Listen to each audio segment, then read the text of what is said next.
Picture this. It's 11:30 p.m. on a Tuesday. You're lying in bed, glowing in the blue light of your phone, and you know you should be asleep because you have that 9 a.m. stand-up meeting tomorrow, but instead, you're doom-scrolling Instagram. You swipe past a meme, a dog video, and then you stop. It's Kyle. You went to high school with Kyle. Kyle wasn't exactly the valedictorian, if you know what I mean. But there he is, standing in front of a brand new charcoal gray Audi, holding a set of keys with a caption that says, "Hard work pays off." Carte grind set. Then, you swipe again, and it's Sarah from your college marketing class. She's posting a photo from a balcony in Positano, Italy, sipping an Aperol Spritz. You check the location. Yep, she's in Europe again. Suddenly, you get that sinking feeling in the pit of your stomach. You minimize the app, open your banking app, and log in with Face ID. The little wheel spins, and then the number pops up. You have $840 in your checking account, a pending credit card payment of $1,200, and your student loan balance hasn't moved since 2019. You put the phone down, stare at the ceiling, and think, I am so incredibly behind. Everyone else has figured this out except me.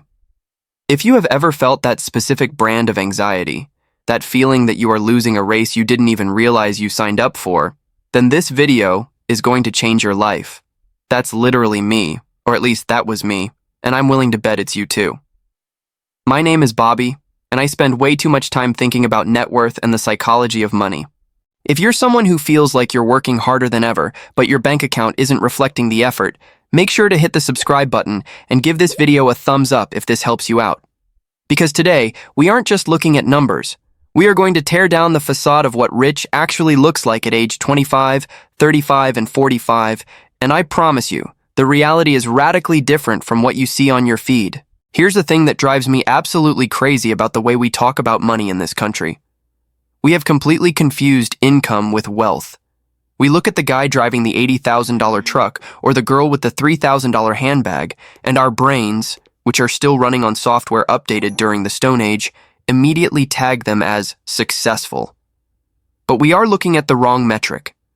We are judging their financial health based on what they spent, not what they kept. It's like judging a dieter's success by how much food they bought at the grocery store, rather than what they actually ate. Now, you might be thinking, Bobby, obviously if they bought the car, they have the money. And look, I wish that were true. But the statistics tell a much darker story. According to recent data from the Federal Reserve, the average savings rate in the U.S. has hovered around historic lows, while consumer debt just hit an all-time high of over $17 trillion. That guy with the Audi? Statistically speaking, he doesn't own that car. The bank owns the car. He just owns the payments. And this brings us to the only number that actually matters, net worth. I want you to burn this equation into your brain. Assets minus liabilities equals net worth. That's it. It's not your salary. It's not your job title. It's what you own, minus what you owe. An asset is anything that puts money in your pocket. Investments, cash, real estate equity. A liability is anything that takes money out of your pocket. Student loans, credit card debt, car notes. Here is what most people don't realize. You can earn $250,000 a year and have a net worth of zero. In fact, it happens all the time. We call these people Henrys, high earners not rich yet. I know lawyers making $300K who are living paycheck to paycheck because they are financing a lifestyle to look like they have money. Conversely, you can make $60,000 a year, drive a 10-year-old Honda, and quietly sit on a net worth of $500,000 because you understand the power of the gap between your income and your expenses. So, before we break down exactly where you should be at 25, 35, and 45, we have to address the elephant in the room, the average versus the target. When I give you these numbers, I'm going to give you the median net worth for each age group, which is what the typical American actually has, and then I'm going to give you the Bobby standard. Why? Because the average American is broke. The average American cannot handle a $400 emergency expense without selling something or borrowing money. We do not want to be average. Average is stressful. Average is working until you're 75. We want to be financially independent. So we are going to look at the numbers you need to hit to actually be free, not just the numbers that make you feel better, because At least I'm not as bad as the statistical average. And look, I know this stuff can feel heavy. Talking about net worth forces you to confront your past decisions, and sometimes those decisions were, let's just say, suboptimal. Maybe you took out too many student loans. Maybe you bought a car you couldn't afford to impress a girl who didn't like you anyway. We've all been there. But here is the good news. Mathematics is forgiving if you give it enough time. But you have to stop lying to yourself about where you are starting. You cannot use Google Maps if you don't enter your current location. So, pause the video right now if you have to. Log into your accounts, add up your cash and investments, subtract your debts, get your number. Whether it's negative $50,000 or positive $100,000, write it down. Because we are about to go on a journey through time, and this is where it gets really interesting. Let's talk about age 25. If I could describe your financial life at 25 in one word, it would be chaos. You have likely just finished school, you might be a year or two into your first real job, and you are probably living in an apartment that costs way too much, possibly with a roommate who steals your almond milk. This is a weird transition period where society expects you to be a fully functioning adult, but you still feel like a kid wearing a business casual costume. Psychologically, this is the danger zone. This is the era of lifestyle creep. You went from making $0 a year as a student to making, say, $50,000 or $60,000. Suddenly you feel rich. You think, I can finally afford the $16 cocktails, or I deserve a new car because I'm a professional now. And this is exactly where the trap snaps shut. So, let's look at the data. According to the Federal Reserve's Survey of Consumer Finances, the median net worth for Americans under the age of 35 is approximately $13,900. However, that bracket includes people up to 34 who have had a decade to work. If we isolate just the 25-year-olds, the reality is much starker. For many of you watching this, your net worth is likely negative. And I want to look you in the eye and tell you, that is okay. If you have $30,000 in student loans and $5,000 in a savings account, your net worth is $25,000. You are technically worth less than zero. In the financial world, we call this the accumulation phase, but it really feels more like the digging out of a hole phase. If you are at negative net worth at 25, you are not a failure. You are statistically normal. But remember, we don't want to be normal. Here is my benchmark for you at 25. I want you to aim for a net worth of $0 to $25,000.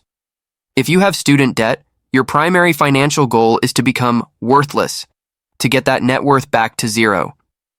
Why is this specific age so critical?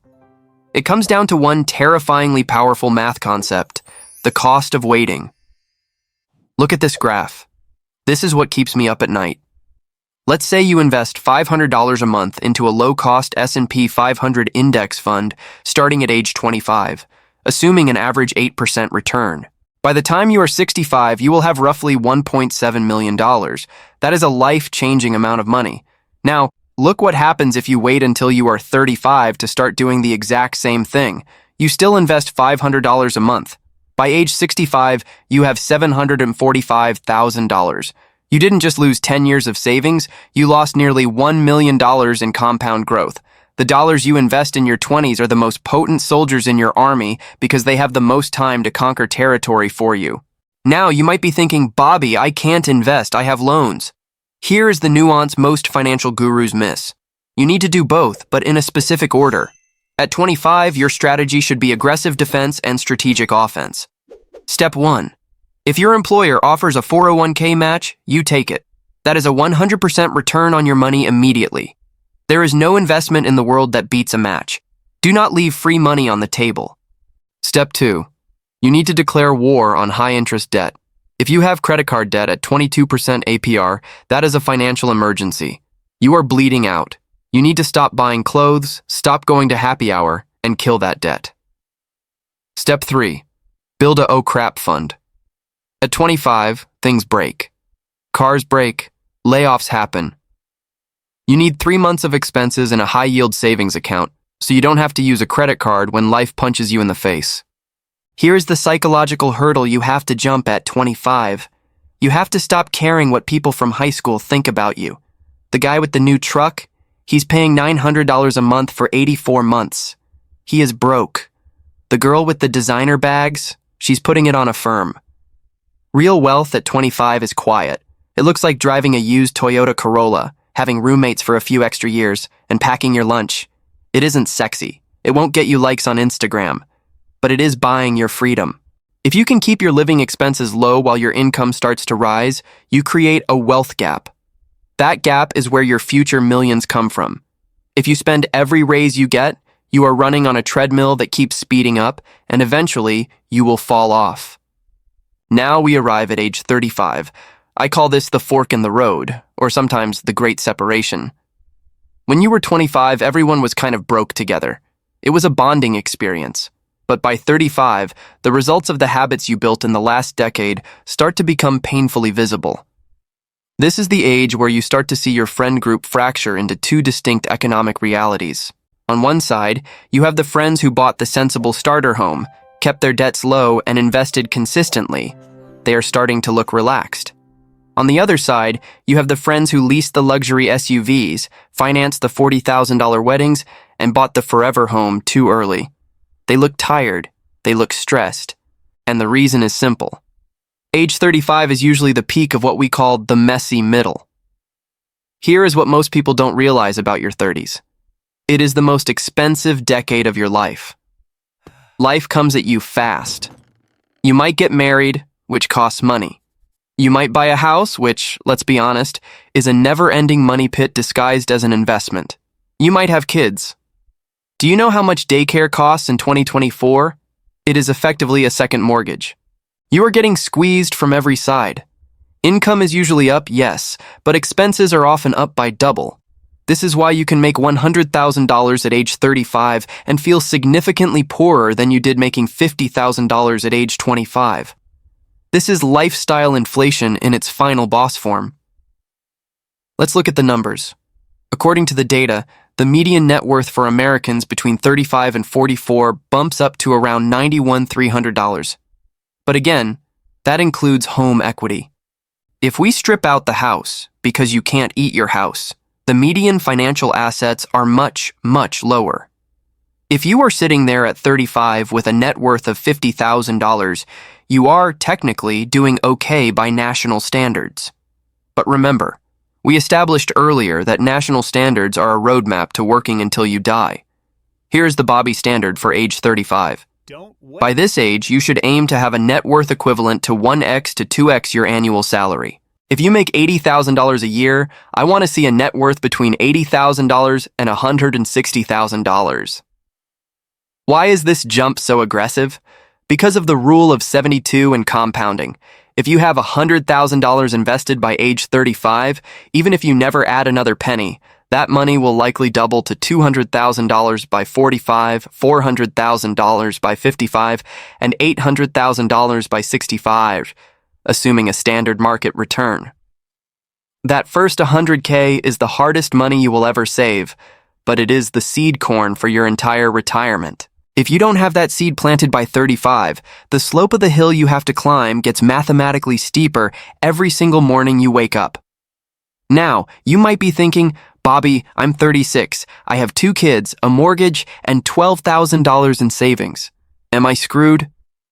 The answer is no, but the check engine light is flashing red. You cannot coast anymore. If you are behind at 35, you have to do something drastic.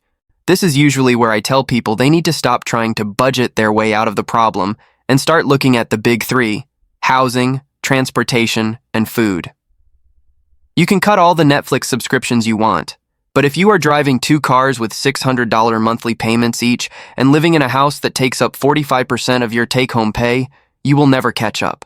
At 35, the most powerful financial move you can make is often realizing you bought too much house and actually downsizing. It's a blow to the ego, sure. But would you rather look rich to your neighbors now or actually be rich later? The psychological enemy at 35 is entitlement. You've been working hard for 12, maybe 14 years. You look around and think, I work hard, I deserve the nice vacation, I deserve the kitchen renovation, and look, you do deserve to be happy.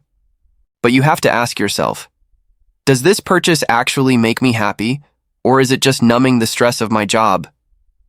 Often, at 35, we spend money to compensate for how miserable we are earning the money. It's a toxic cycle. The people who win at this age are the ones who can maintain the discipline of their 20s, despite the higher income of their 30s. They catch the raises and bank them, rather than inflating their lifestyle to match the new paycheck. This is the boring, unsexy middle where rich people are actually made. We have arrived at age 45.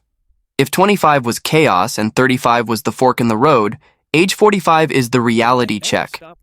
This is the point in the movie where the music stops, the lights come on, and you have to look at the scoreboard. At 45, the "I have plenty of time" excuse officially expires. You are statistically past the halfway mark of your career. If you plan to retire at 65, you have exactly 20 years left. That sounds like a lot, but in financial terms, it is a blink of an eye. This is usually the age where people experience a financial midlife crisis. You aren't buying a Corvette. You are waking up at 3 a.m. wondering if you will ever be able to stop working. You're looking at your parents who are aging and realizing that retirement isn't just a vague concept. It's a very expensive reality that is barreling toward you. Let's look at the data. The median net worth for Americans between 45 and 54 is approximately $168,600. Now, before you celebrate hitting that number, we have to peel back the layers. A massive chunk of that number is usually a liquid home equity. If you have a $500,000 house with a $300,000 mortgage, you have $200,000 in equity. That looks great on a balance sheet, but you cannot pay for groceries with your front porch. If we look at retirement savings specifically, the median balance for this age group is often far lower, hovering around $60,000 to $80,000. I need you to really hear me on this. $80,000 at age 45 is a financial emergency. Using the 4% rule of safe withdrawal rates, $80,000 will generate about $266 a month in retirement income. That won't even cover your utility bills in 2045. Here is the hard truth. By age 45, the Bobby Standard requires a net worth of 3x to 4x your annual salary. If you are earning $100,000, you should have between $300,000 and $400,000 working for you. Why? Because math doesn't care about your feelings. At 25, your greatest asset was time. At 45, your greatest asset must be capital. You no longer have 40 years for compound interest to do the heavy lifting for you. You have to do the heavy lifting yourself. To reach $1 million by age 65, starting from zero at age 25, requires investing about $300 a month. To reach that same $1 million starting from zero at age 45, you need to invest roughly $2,200 a month. The price of procrastination has gone up by 700%. Now you might be thinking, Bobby, this is depressing. I'm 46, I have $40,000 saved, and I'm part of the sandwich generation. I get it. This is the hardest psychological phase because you are getting squeezed from both ends. You are likely supporting teenage kids who are incredibly expensive, and you might be starting to care for aging parents. It feels like every dollar that comes in goes right back out. But here is the silver lining. 45 is usually your peak earning era. You are likely making the most money you ever have. This is not the time to upgrade the kitchen. This is the time to engage in aggressive catch-up. The IRS literally allows you to contribute more to your 401k and IRA once you hit 50 catch-up contributions, but you don't have to wait until 50 to start acting like it. The psychological trap at 45 is resignation. It's the feeling of, well, I'm already behind, so I might as well enjoy today because I'll never retire anyway. That is a lie your brain tells you to avoid the pain of discipline. You can still fix this. 20 years is enough time to build a robust nest egg if you stop bleeding money. At 45, you need to ruthlessly audit your life.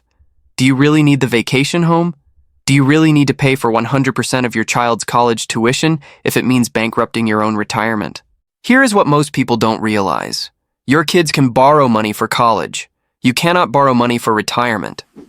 Putting your own financial oxygen mask on first isn't selfish. It's necessary so that you don't become a financial burden on your children when you are 80. The best gift you can give your kids is a financially independent parent. So, we have talked about the chaos of 25, the pressure of 35, and the reality check of 45. Maybe you hit those numbers, or maybe, like most people watching this, you are sitting there feeling a knot in your stomach because you are behind. Here is what most people don't realize. The number on the screen is just a snapshot. It is not a life sentence. But to change that number, you have to stop doing what everyone else is doing, because normal is broke. You need a master plan that ignores age and focuses entirely on velocity. Whether you are 22 or 52, the mechanics of wealth do not change. Only the intensity required changes. It boils down to a concept I call the gap. Your entire financial destiny is determined by the size of the gap between your income and your ego. That's it. Most people get a raise and immediately buy a better car, closing the gap. To win, you have to widen the gap. If you are behind, here is your 3-step protocol to fix it starting tonight. Step 1. The ruthless audit. You cannot manage what you do not measure. Tonight, print out your last 3 months of bank statements and highlight every single purchase that didn't keep you alive or make you better. You will be horrified by how much money you are setting on fire. Step 2. The 1% aggression. I don't expect you to go from saving 0% to 50% overnight. That is a crash diet, and you will fail. Instead, increase your savings rate by 1% every single month. If you are saving 5% now, make it 6% next month. You won't feel the difference in your lifestyle, but over 2 years, you will revolutionize your savings rate. Step 3. Automate the pain. The reason you fail at saving is that you rely on willpower. Willpower is a finite resource. You need to set up automatic transfers that pull money out of your checking account the second your paycheck hits, before you even see it. If you can't see it, you can't spend it on stupid stuff. Now, I want to leave you with this thought. We spend our entire lives chasing a specific net worth number, $1 million, $2 million, $10 million, thinking that once we see those zeros in the account, we will finally feel successful. But that is a trap. I have met miserable multi-millionaires, and I have met incredibly happy people with $100,000 to their name. Net worth is not a measure of your worth as a human being. It is simply a measure of your options. Money is nothing more than stored energy that allows you to control your time. The goal isn't to be the richest person in the graveyard. The goal is to wake up on a Tuesday morning and realize you don't have to go to a job you hate because your assets cover your lifestyle. That is the only flex that matters. Remember Kyle from the beginning of this video? The guy with the Audi and the grind set caption? He's stuck in traffic right now, stressed about his car payment, terrified of his boss. Don't envy the appearance of wealth. Build the reality of freedom. It doesn't matter if you are starting at 25, 35, or 45. The best time to plant a tree was 20 years ago. The second best time is right now. Don't let the shame of where you aren't keep you from going where you could be. You can turn this ship around, but you have to grab the wheel today. If you found value in this video, if it made you think or even made you a little uncomfortable in a good way, do me a favor and hit that subscribe button. It tells the algorithm that this is the kind of content that matters. And if you are ready to take the next step, I have a video right here points to screen that breaks down exactly how to invest your first $1,000 so you can actually start building that machine we just talked about. I'll see you over there.